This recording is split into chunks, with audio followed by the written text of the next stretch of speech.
So the MMA world is still discussing Tom Aspinall versus Ciryl Gane. So I have to discuss it. And they're gonna make one kind of like not a final video, but one kind of like overall kind of video about the whole situation. To where gonna talk about John Jones. Going to talk about the rematch itself, what changes, how perspective changes things, what's kind of Tom's kind of output in the MMA world now. I'm going to start with John Jones, okay, because this is kind of the most important part for me. Tom still beats John Jones. And I'm going to say why. So, if you look at John Jones and a stylistic opponent, John Jones is a good striker. Ciryl Gane is an absolutely elite striker. If you take Ciryl Gane and John Jones in a striking fight, Ciryl Gane's going to beat him 10 out of 10 times. Okay, 10 out of 10 times. Tom Aspinall didn't really get a chance to implement grappling into the first few minutes of the fight. I know we shot a takedown, but that was kind of like Ciryl Gane actually eye gouged him in the takedown as well, so let's not forget that.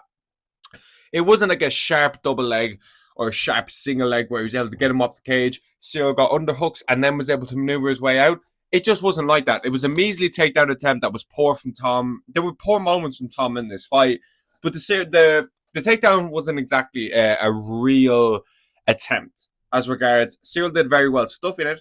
Ciryl did well. See, I was kind of nervous going into this fight because I know Ciryl Gane is extremely good in the feet, and I was a bit worried. I was like, Tom really needs to use every arsenal that he has to beat Ciryl Gane. We know Gane's ground game is weak point. It's obviously going to be considering how high level on the feet Gane is. I feel like Gane is quite disrespected, if I'm being honest with you. The Volkov robbery really made me think how good Gane was, but he's only lost to John Jones and Francis Ngannou on paper, which is, not really a bad thing, if we're being honest with you, when, arguably he beat Francis Ngannou as well.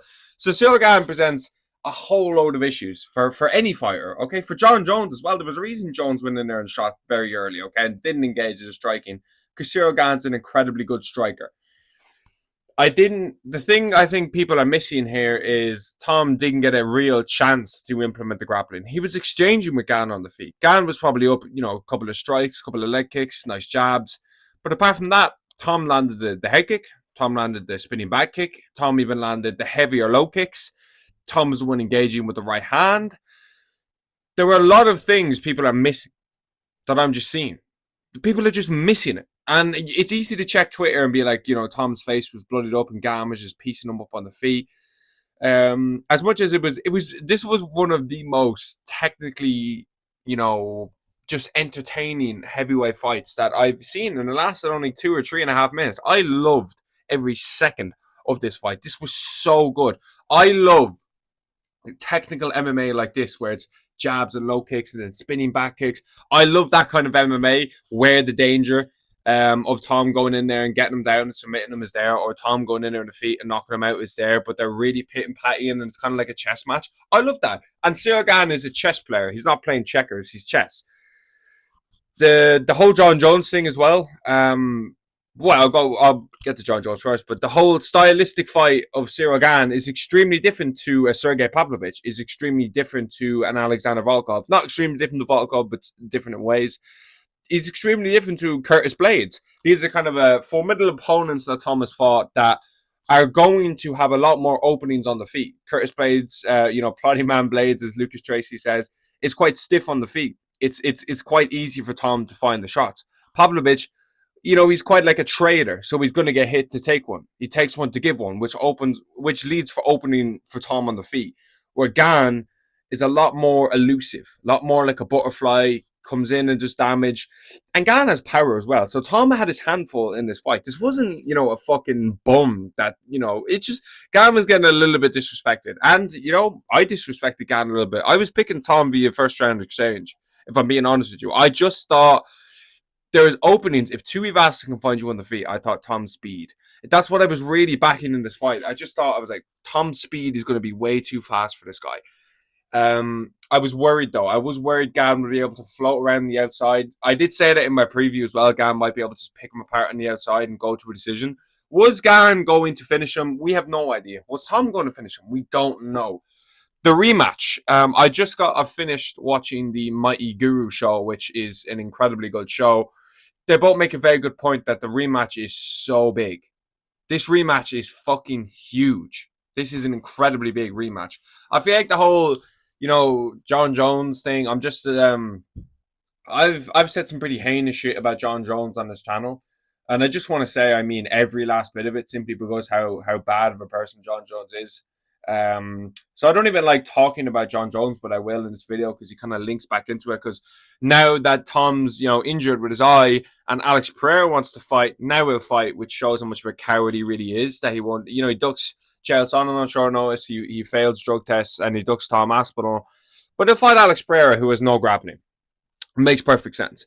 But the rematch is so big. I just, now going into this rematch, I might be saying Tom is being overlooked, because I just think a lot of people are like, just because we are so used to seeing the bar so high with Tom, which was knocking people out in a minute, anything past that, anyone that goes past that has exposed him, has shown weaknesses. Oh, this is what happens when Tom doesn't go past the first exchange. But what people are really missing about this fight is that this was an incredibly close fight. I'm not mad if you have Gane winning in the first few exchanges. I'm not mad about that.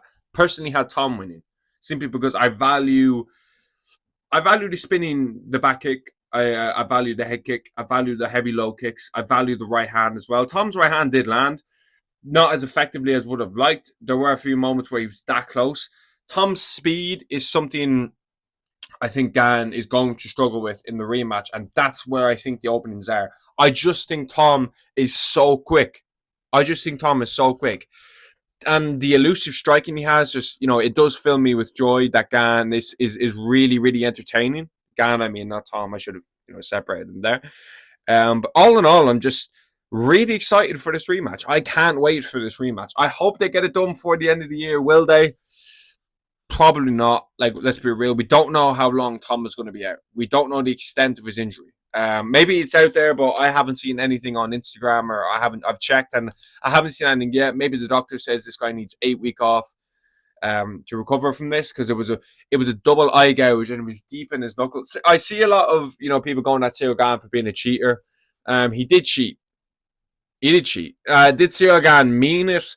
I wouldn't say Ciryl Gane went in there being like, right, I'm going to eye gouge him at the end of the first round. But I don't think Ciryl Gane did his absolute best to prevent any eye gouges, because back of the head shots, groin shots, eye gouge in the first, for the takedown. Ciryl Gane is dirty. I like Gane. I love Gane. I'm a huge Gane fan, I must say. But he's dirty. He's dirty. And this is going to be something he's going to really have to shape up for this rematch. For both of them going into the rematch. For Gane, I don't think you change anything. I really struggle to see what you change. I think the change is going to have to be on Tom. And I think that the actual change for Tom... See, the thing is about this, I just didn't see Tom's game plan go. Like, maybe at the end of the first. Let's say I got to the end of the first. Maybe Tom could have been like, right, this guy's really good. He's quite good in the feet, this guy. I'm going to shoot. Yeah, I just gave up for the fucking accent at the end. I'm going to shoot. So let's say they're exchanging again and Tom just shoots a vicious double leg and gets him down. You don't know. That could have happened and submitted him. You know what I mean? So I just didn't see. I just think we as MMA fans and people like that, you can only learn so much from, what was it, 4.5 minutes of cage time? That's not even a round. We didn't even see a round of this fight. I can't say anything apart from that, especially when it's 5 rounds. Maybe Tom went in there and just said, fuck it, I'm going to pace it. You don't know. And that's the thing. There's just a big question mark, which makes the rematch so much better. Makes the rematch so much more hype.